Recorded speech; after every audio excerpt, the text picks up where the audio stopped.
Hi guys! Welcome back to my channel, and for today's video, guys, ayan yung ginawa kong makeup look, and ang ginamit ko for my eyes is itong The Saharan by Juvias Place palette, and may mga ibang products pa akong ginamit dyan sa face ko. Ayan ang kinalabasan ng aking makeup look. Gusto mo malaman kung ano yung ginawa kong steps and paano ko to ginawa, please just keep on watching.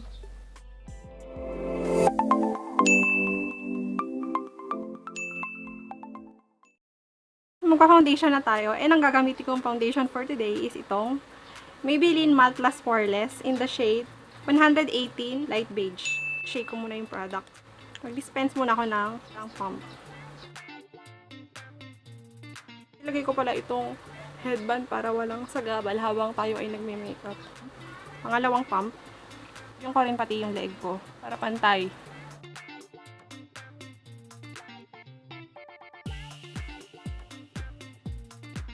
Guys, I think okay na yung foundation natin. Magko-concealer tayo today. Ang gagamitin kong concealer is itong Maybelline Age Rewind in the shade 120 Light. Lagay ko siya dito sa under eye. Sa mga blemishes. Lagyan ko na rin itong talukap ng mata ko para mag-serve as our primer sa eyeshadow natin mamaya.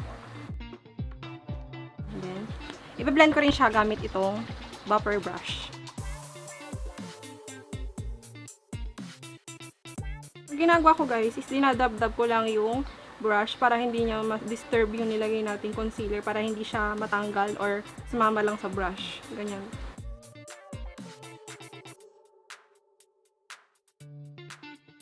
Guys, nalagay ko na yung concealer and na-blend ko na siya. Ngayon, ang gagawin natin is magsiset tayo ng powder. Ang gagamitin ko is itong Eyeshadow Final Powder in the shade Creamy Glow.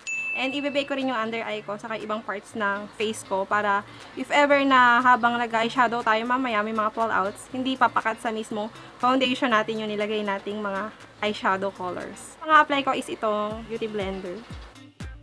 So guys, by the way pala guys, kung yung face ko ngayon is sobrang puti, don't worry, magbo-bronze tayo and magbo-contour tayo mamaya. Yan, ibibake ko yung under eye ko. Hindi ko na rin tong leg ko para mantay ang kulay. Habang binibake natin guys yung face natin using powder, ang gagawin ko naman ngayon is magkikilay ako. Ang gagamitin ko for my kilay is itong Sassy Lady na Tinted Brow Gel in the shade number 2 and spoolie pang-apply ko. Brush mo muna yung kilay ko. Mapansin nyo na makapal naman yung kilay ko. And i-outline natin yan para mas maayos pa. Ito na lang din ako sa takip niya mag-dispense ng product. Ayan guys. Kuha ko pala sa spoolie is ginaganyan ko siya sa tissue para talagang maging pointed siya. Mas madali i-apply sa kilay. Itong part na lang na to.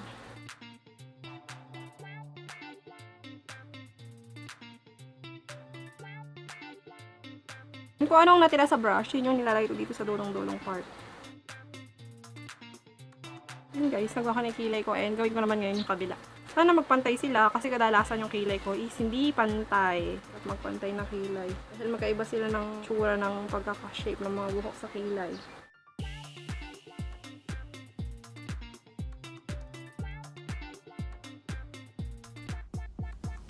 Guys, nagawa ko na yung kilay ko and lilinisin ko ngayon yan ng concealer gamit itong Maybelline Age Rewind.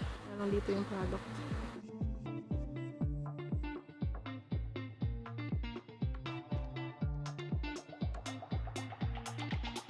Yan guys, natapos ko na yung kilay ko and maglalagay akong eyebrow gel from Eyeshadow. Stay in place yung kilay natin. Kasi bumababa yung kilay kong makulit. Guys, ngayon ang gagawin natin is mag-eyeshadow na tayo gamit itong Saharan by Juvias Place palette. Ito yung colors na eyeshadow niya guys. Gawin ko ngayon is sunset golden inspired na makeup look. So, more on browns, golds, and black yung ng eyeshadow na gagawin ko. So, let's start. Ang kunin ko for my transition is itong Katsina. Ilalagay ko siya dun sa mismong fur ng aking eyes. Ang gagawin kong pang transition shade.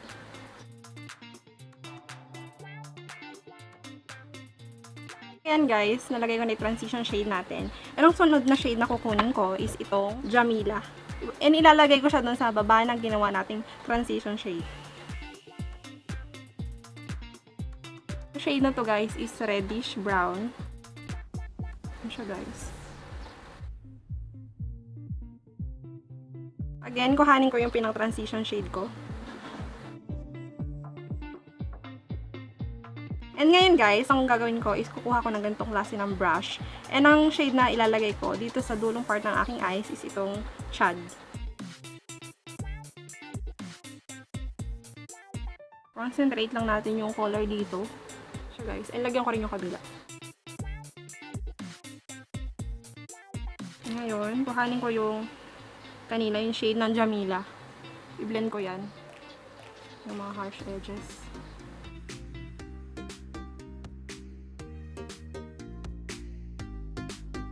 Yan guys. And ngayon, gagawin ko is magkakat ako ng crease using itong Maybelline Age Rewind ulit. And gagamit ako ng precise na brush para i-cut ko yung crease ko halfway hanggang dito. Para makapaglagay ako ng gold shimmery eyeshadow. Yung ganito kaliit lang na brush, yan. Gagamitin ko. And ilagay ko din dito sa kamay ko yung concealer. Dun sa folds na aking eyes, yung parang, yan.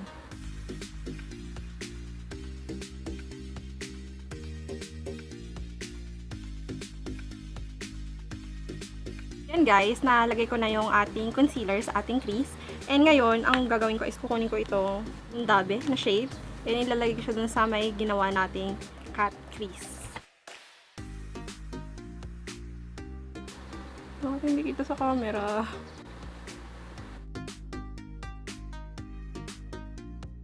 Guys, iswatch ko siya para makita nyo kung ano yung shade na to. Maganda siya eh. So bakit parang hindi kita sa camera? Try kong i-apply ng fingertips. Medyo nag-show off naman siya pag sa camera. Pero sa personal, kitang-kita yung gold yellow.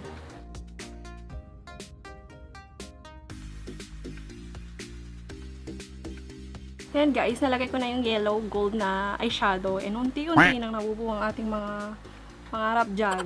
And balikan ko yung pinang-transition kong shade.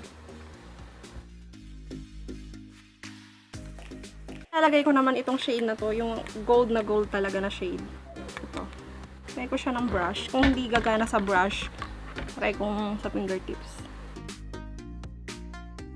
Natong ko siya dyan sa yellow gold kanina. Para mas mag-show off kasi hindi masyadong kita sa camera. Pero sa personal, nalalaban talaga yung pigment ng eyeshadow na to. Pansin ko ganun, pag kulay yellow yung shadow, hindi siya agad nag-show off kapag sa camera. Guys, ngayon, tapos na natin yung eyeshadow natin. And maglalagay naman ngayon ako ng falsies. Ito yung gagamitin ko. Eyelashes na ito, itong base ko na itong nagamit. And reusable siya. Yan. Yan guys. And ilagay ko na siya ngayon sa mata ko. Nakabit ko na yung falsies. And ngayon, i-dust off na natin yung binake natin na powder kanina kasi lutong-luto na siya. Ngayon guys, ang gagawin ko is maglalagay ako ng eyeshadow dito sa aking under eye. Gamitin ko shade is ito. Yung klase ng brush, yung maliit. Guys, magkukontour na ako ngayon ng face. Ang gagamitin ko naman ngayon is itong Morphe 350 palette kasi walang warm tone shade ng brown dito eh. Kukunin ko yung shade na to. Very, very light na contour lang.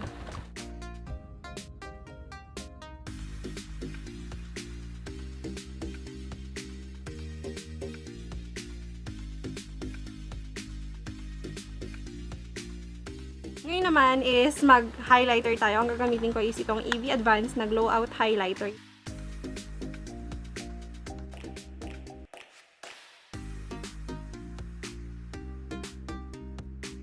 Ngayon naman guys, ang gagawin ko is magba-blush on ako. And ang gagamitin kong blush on, Hairline All Control in the shade Rosy Cheek.